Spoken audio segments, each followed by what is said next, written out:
What are you laughing about? So this is the review for the board game Return to the Dark Tower, the good and bad about it. By the end of this video, you will know if this game is for you. We have 6 burning questions that we will answer about this game, but before we do that, what is this game all about, Janis? In this game, each of the players is throwing skulls into the tower, and then sometimes you win and sometimes you don't. In Return to Dark Tower, each player controls a hero who is a ruler of his own kingdom, which is part of this big land, which clearly is not flat but round. It's round and flat at the same time. What twist? And you're trying to defeat the big baddie. Each game, you can select a different baddie. You can control the baddies and monsters you're gonna fight with the phone app. You must. There's no other way to play without the app. It's an app-driven game. Surprise! And how you win this game is by defeating the quests and the villain at the end. So during the game, you will try to deal with all the bad things happening, so you don't lose before you get to the big baddie, which is mostly fulfilling quests that pop up, which is getting rid of these skulls that are all out of the tower, and dealing with these little monster pesky things that walk around. So on your turn, you move around the map. You do different things at the place you travel to. It's either questing, maybe fighting, and also cleaning up skulls. If there are any skulls on any buildings, you can try to get rid of them. Because if there's a ton of them, the buildings can get destroyed. And by ton, he means 4.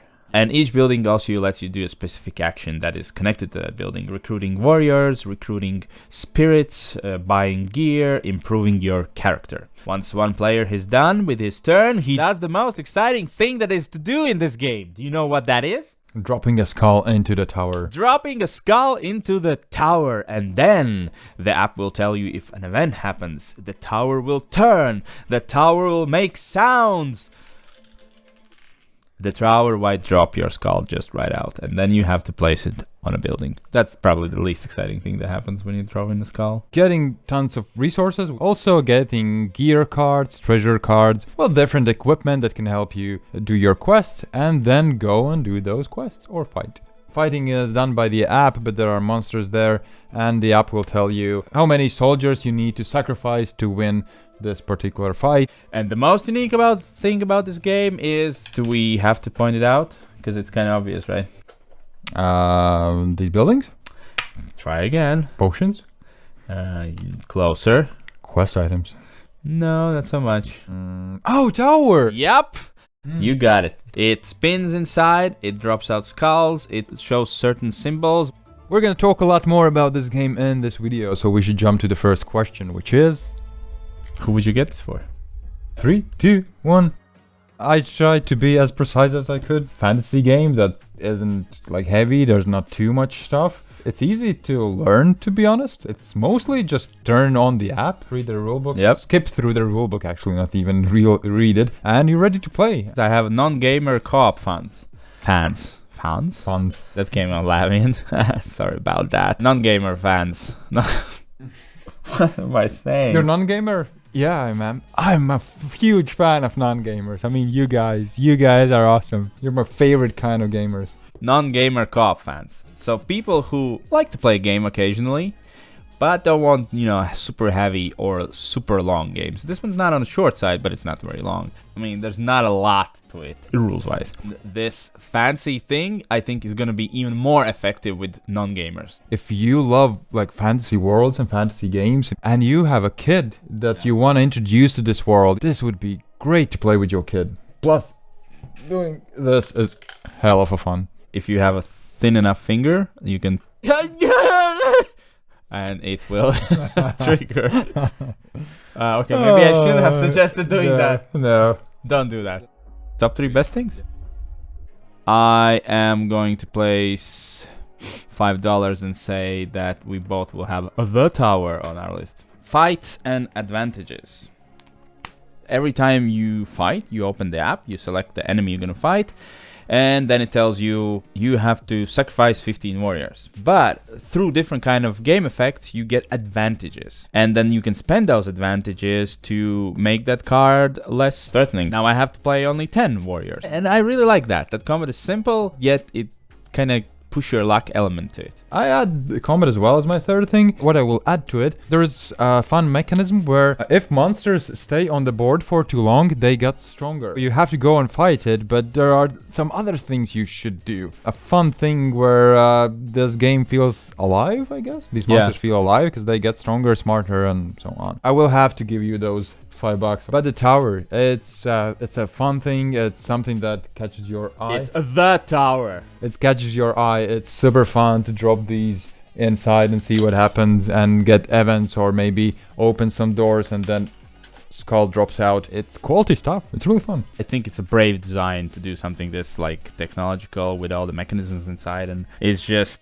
wow. But the app and the tower is the game. My number 2 is ease of play. This one feels like a fantasy pandemic with like a huge amazing component top of it. You're just going around. These are like these diseases that keep spreading. You want to remove them because if there's too many, outbreak happens. In this case, you just get a building destroyed. So you're just walking around and just trying to handle the situations as they go while moving forwards with your goal. So it feels very simple. We actually go 3 for 3 because I have plug and play as well. Start the app, start the tower, place few stuff, and ready to go. The setup is quite quick as well. I want to compliment the character sheets as well, because I think they are very, very well made. Everything is here. Yeah. And this is my favorite thing. It's basically built-in cheat sheet. You just have to go through this line and you do all your actions. I agree. It actually says like choose one. You don't have to be reminded. All is there. This is pretty much the rules. Yeah. These are the rules. Extra to these cool character sheets is also that the actions themselves feel really quick. Nice character sheets, nice like smooth playthrough. Yeah. Production is amazing. Top notch. Well, let's look at the things why this game might not be for you. First of all, I'll take the obvious one, which is the app. The app overall is good. I like it overall. I like it as well. I mean, there are a lot of people that don't like using apps in general. A large percentage of the game is in the app. We just discussed it before the review, is that with the phone, maybe not the best way. Because since you're fighting and reading these events, it'd be great if everybody could read them at the same time. So obviously tablet is better, but it might not be accessible for everyone. But overall, the app itself is really good, really fun. It works with the tower together perfectly. Not a bad thing per se, but it might not be for you. Mine is going to be the price gameplay ratio. This is a solid, simple co-op game that has a really cool, unique component that is the tower and the app together. But the MSRP for this game is going to be $190. Well, all the games are getting more expensive. More expensive. So this is not a surprise, but we recently reviewed Ankh, and then we were like, $100 for this? No. I'd pay $100 for that now. That was also a simple gameplay, but it felt like there's just more of it in there. There's a ton of scenarios, and you go like, whoa! Here, you can also fight different bad guys. Not that big of a difference. I can't decide. Is it worth it? No, that money is not worth it. It's not really challenging. It's something where you, in most cases, will already, before your turn comes, know what you need to do. There will be too many skulls somewhere.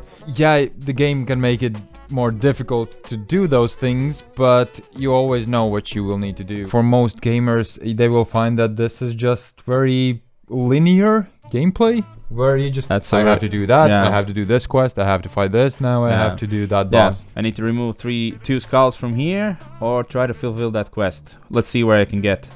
Can't get there. I guess I'll just remove the skulls then. There is still some discussion. It's not like a zero choice, but not a lot. Which, again, I feel is a good thing, because it's very accessible for non-gamers, if they're willing to pay $190 for it. The game is divided into, 6 seasons? Yeah. And each season you will get a quest. And I feel those quests are super underwhelming. It's mostly spend 2 gear and 60 warriors and you're good to go. I'm like, okay. They tell you that like immediately. You get that quest and it's go there, give 3 soldiers. And you go there and give 3 soldiers. And that's it. Yeah. Not a lot of... Hey, you guys! How long is the honeymoon? Now you have bought it and you're thinking about Should I leave it on the shelf or bring it Or on the table? tell my wife how much it costs, or just leave. Just go. and You then don't she'll deserve say, it. "Oh, really? Well, then I'm keeping the TV." And then you go like, "Ha, sucker! This game costs more than the TV." One. Boom. Okay. Have you played Pandemic? So this is what it's gonna come down to. If you've played Pandemic, do you feel that game is replayable? If you feel that it is very replayable, this is gonna be even more replayable than that. If you feel Pandemic is pretty much the same thing every time, then this is pretty much the same thing every time. Yeah, I wanted to use the same game in my explanation as well. It's samey and predictable, but it doesn't mean a bad thing No. in general. I mean, that just comes out. That's why I mentioned Pandemic. If you like Pandemic and feel that it's great, this is gonna be even better than that. What's the best alternative? 2, 1. I have 2, and games that gameplay-wise are not that similar, Okay. but make me feel in similar things and in a This similar one's way. really good. Eon's End, it's a deck building game where you improve your deck, and the other one is Legends of Andor, which also is this friendly fantasy world Yeah. with quite like simple rules, straightforward linear progression. It's more of a tower defense type of a game, something that I feel like you would totally play with like your daughter or son. I went with expensive, a lot of bling, uses an app for everything type of game, which is Descent Legends of the Dark. In that game, it's also a co-op.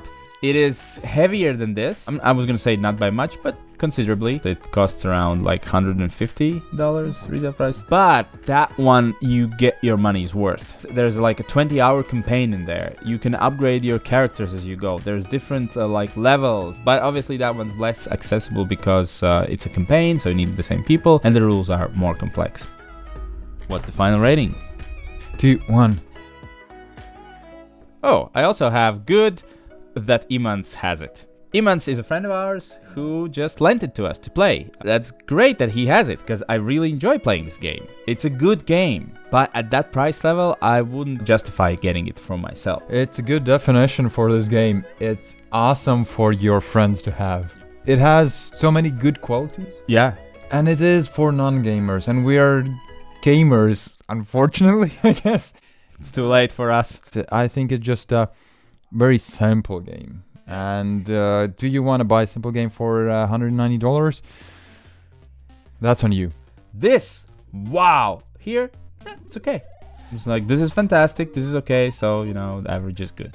Anyway, thank you for watching, and what do they have to do?